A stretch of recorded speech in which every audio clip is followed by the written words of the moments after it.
जयपुर में स्वयंसेवी शिक्षण संस्थान, संरक्षण समिति और समाज के अन्य नागरिकों ने पहलगाम में 27 निर्दोष हिंदू पर्यटकों की निर्मम हत्या के विरोध में एक विशाल जुलूस और कैंडल मार्च आयोजित किया। यह मार्च तलाई पार्क शिव मंदिर से हनुमान मंदिर पाचियावाला तक आयोजित किया गया।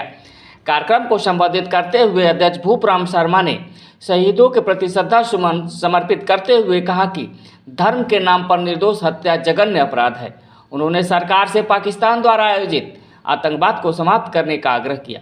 समरस संस्था के प्रमुख धनंजय सिंह ने कहा कि लंबे समय से कश्मीर में पाकिस्तान द्वारा आतंकवादी गतिविधियां संचालित है, जो कश्मीर के विकास में बाधक है। सरकार के साथ एकजुटता। समिति के कोषाध्यक्ष प्रभाकर पचौरी, संगठन मंत्री रामेश्वर प्रजापति, लालचंद यादव, बीरबल प्रसाद गुर्जर, राम निवास चौधरी, रमेश चंद्र सैनी, आनंद सिंह, हरीश शर्मा, वंदना शर्मा, विमला सैनी, मुरलीधर इत्यादि ने आक्रोश व्यक्त करते हुए कहा कि आज संपूर्ण हिंदू समाज एकजुट है। उन्होंने प्रधानमंत्री नरेंद्र मोदी से आग्रह किया कि वे आतंकवाद को समाप्त करने का ठोस कदम उठाएं।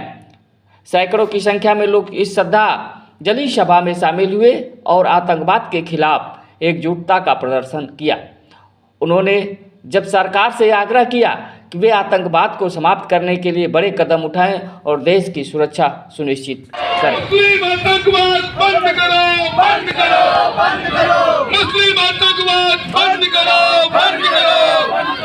मुस्लिम आतंकवाद बंद करो, बंद करो। हिंदू हत्या बंद करो, बंद करो, बंद करो।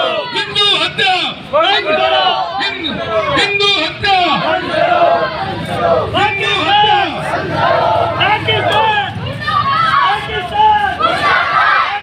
पाकिस्तान मुर्दाबाद, पाकिस्तान मुर्दाबाद, पाकिस्तान मुर्दाबाद। जय श्री राम, जय श्री राम, जय श्री राम, जय श्री राम।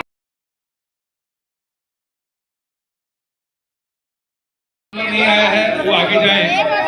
ये हाथ में जो प्ले कार्ड है वो भी वे कार्यक्रम। और ऐसा कुछ कहने की ज़रूरत नहीं है। जो कुछ धनंजय भाई साहब ने कहा है वाकई अक्षरश बात सत्य है। और हम सबको एकजुट होकर के हमें हमारे धर्म को भी जानना है, क्योंकि हम अपने बच्चों को धर्म की शिक्षा नहीं देते हैं। हम उन्हें ये नहीं बताते कि ईश्वर कौन है और वो हमारी किस तरीके से मौलिक रूप से सहायता करता है। हम बच्चों को ये कहते हैं हाँ तुम पिज़्ज़ा खाओ, तुम मंदिर मत जाना, लेकिन तुम पार्टी करने जा सकते हो। तो वो चीज़ गलत है। हर एक मुसलमान अपने बच्चे को, चाहे वो छोटा सा हो, ईश्वर पे पूरी आस्था रखना सिखाता है। अपने धर्म के बारे में हर तरह की जानकारी देता है और वो ये भी बताता है कि हम जिहादी हैं। तो उनके हर एक बच्चे में, चाहे वो छोटा सा हो, जिहाद शुरू से ही रहता है। लेकिन हमारे बच्चों को हमारे परिवार के बारे में ही नहीं पता। वो सिर्फ एक मोबाइल लेकर के रहता है, सारे दिन गेम खेलना और अपने दोस्तों के पास में जाना।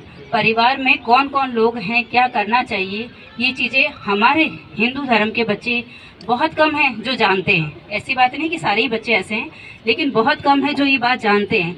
हम अगर हमारे धर्म की शिक्षा हमारे बच्चों को देंगे तो वो सभी इस चीज़ को जानेंगे और मानेंगे। तो शायद आगे आने वाले वक्त में है ऐसी ही हरकतें और ऐसे हालात हैं जो कम हो जाएंगे। हम सबको एकजुट होकर के इसी तरीके के आपस में भाईचारे से अगर हम काम करेंगे और ये मानेंगे कि हाँ जो मुसलमान है वो हमारा विरोधी है, क्योंकि एक होकर के वो रहना जानता ही नहीं है, तो उनके साथ में जो अत्याचारी है उसको उसका जवाब उसी रूप में देना हमें शुरू करना होगा। अगर हम उनको भाई मान करके छोड़ते रहेंगे तो वो हमारे साथ में ऐसी हरकतें करते रहेंगे। तो भाई साहब की जितनी भी बातें थी वो बिल्कुल सत्य थी और वो उसी तरीके से एकजुट होकर के हमें काम करना है और इसी के लिए हम सब यहाँ पर एकत्रित हुए हैं। धन्यवाद। आतंकवाद का यमराज है मोदी, या आतंकवाद का यमराज है मोदी, हिंदुस्तान का सरताज है मोदी। जो मैं उधर गांधी पथ पे ये कार्यक्रम था उसमें भी शामिल था। बड़ी अच्छी बात है साहब, हमने तो 75 साल पूरे कर लिए, बाकी ऐसा जघन्य अपराध हमने नहीं देखा। जब इस समय जो कश्मीर में हुआ है ऐसा अपराध हमने कभी नहीं देखा, ये पहला ऐसा चांस है। दूसरा है आगे ऐसा कोई नहीं हो ऐसा कांड, इसलिए आप लोगों से यही अपेक्षा है कि अधिक से अधिक संख्या में हिंदू जागृत हो, और हिंदू जागृत नहीं होगा जब तक ये काम चलने वाला नहीं है। बस इतना मैं बोलता हुआ। भारत माता की भारत माता की।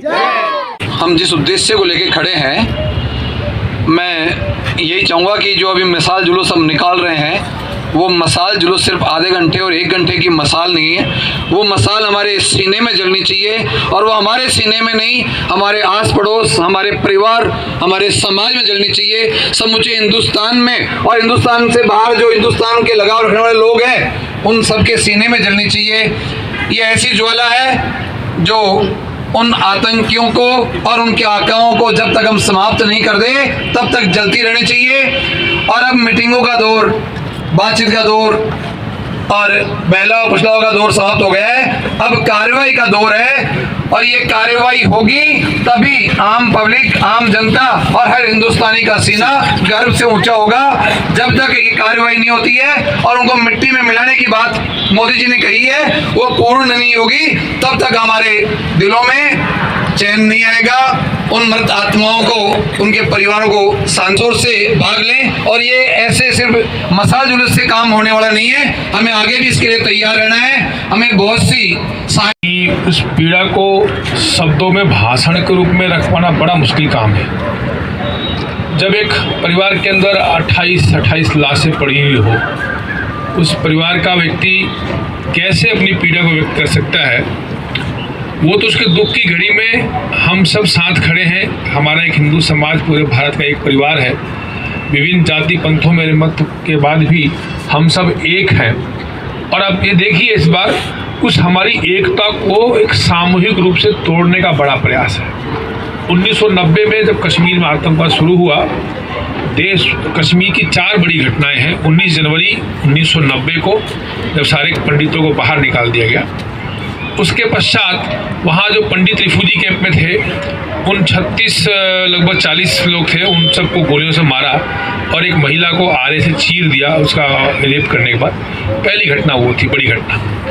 दूसरी घटना, एक बड़ी घटना हुई, सिखों का एक नरसंहार हुआ, 36 सिखों का, कश्मीर में रहने वालों का। ये 2 बड़ी घटनाएं थी। उसके बाद इंडियन आर्मी को उरी पर अटैक हुआ, पुलवामा हुआ। लेकिन पहली बार पूरे देश के हिंदू वहाँ गए हुए थे। मैं हिंदू ही कहूँगा बार बार, क्योंकि मैं सत्य के बहुत साथ ही रहता हूँ कि वहाँ हिंदू, क्योंकि हिंदुओं का नाम पूछ के गोली मारा है। पोस्टमार्टम रिपोर्ट के समय 20 लोगों के पैंट उतरी हुई थी, कपड़े उतरे हुए थे, उनको कपड़ों को चेक करके गोली मारी है। लगभग 1.5 से 2 घंटे वो कत्लेआम चला है। और उस पीड़ा में आप सोचिए, हमारी कोई बेटी नौ विवाहता होगी और वो बेटी के 3 दिन पहले उसका विवाह हुआ, उसके सामने उसके पति को धर्म का नाम पूछकर गोली मार दे। आप सोचो हमारे ऊपर, हमारी बेटी पे क्या गुजरी होगी।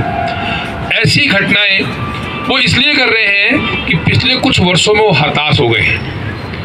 मैं कहीं उनको नहीं कह रहा हूँ, पिछले कुछ वर्षों में आज तक कभी भी कश्मीर के अंदर पर्यटकों पर हमला नहीं हुआ है। मैं पिछले 19 साल से कश्मीर जाता हूँ अमरनाथ जी की यात्रा पर। अमरनाथ यात्रियों पर अटैक होता है, पर टूरिस्टों पर अटैक नहीं होता। टूरिस्ट को कमा के देते ना।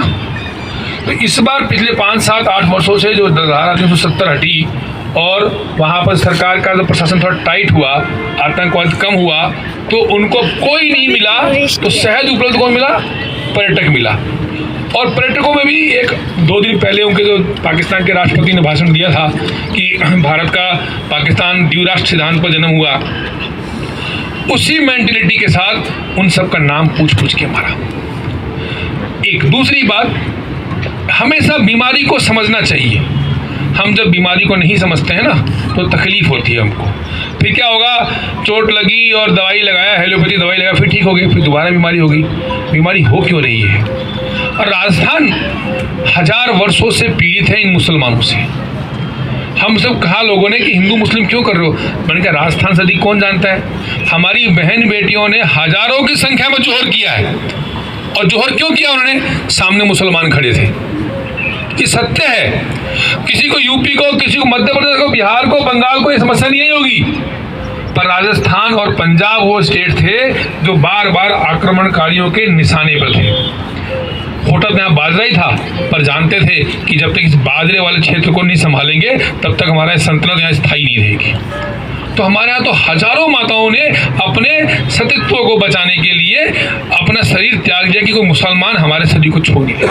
वही क्यों, और कुल भूलिए 1990 से लेकर आज तक पहला अजमेर ब्लैकमेल कांड हुआ।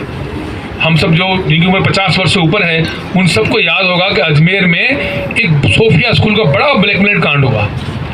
उसमें ब्लैकमेल कांड शहीद हुए और उन शहीदों के लिए और एक तरह से पूरे भारतवर्ष ने एक प्रतिज्ञा ली है कि नक्शे से नासमूद न कर देंगे जब तक बदला नहीं लेंगे, जब तक हम चैन से नहीं बैठेंगे। तो हम सभी इस उपलक्ष्य में पहलगांव में जो शहीद हुए उनके लिए श्रद्धांजलि अर्पित करते हुए और साथ ही भारतीय नागरिकों में जोश है, वो उस चुनौतीपूर्ण समय को देख करके हमेशा तैयार रहते हैं कि हम अपने देश के लिए अपना जीवन न्यौछावर करने के लिए तैयार हैं। तो उस देश के सभी नागरिक, जब पूरे देश में एक माहौल बना हुआ है कि पहलगाम में जो हुआ वो आगे नहीं हो, इसके लिए हम सब प्रतिज्ञा लें और पाकिस्तान जो प्रायोजित आतंकवाद का एक केंद्र बना हुआ है उसको भारत को सबक सिखाना होगा। और हम भारत के प्रधानमंत्री जी से इस माध्यम से निवेदन करेंगे कि पूरे राजस्थान नहीं, पूरे भारतवर्ष के सभी लोग इस क्षण बड़े ही अश्रुपूर्ण धारा से बह रहे हैं और आप इस चुनौती को जो आपने कहा भी है कि मैं पाकिस्तान को सबक, जो इससे प्रायोजित जिन्होंने आतंकवाद किया है उनको और उनसे प्रायोजित जितने लोग हैं उनको सबक सिखाएंगे, उनको इस पाकिस्तान को उनके नक्शे से ही खत्म कर देंगे। ये हमारी प्रतिज्ञा होनी चाहिए। मेरे सारा जयकारा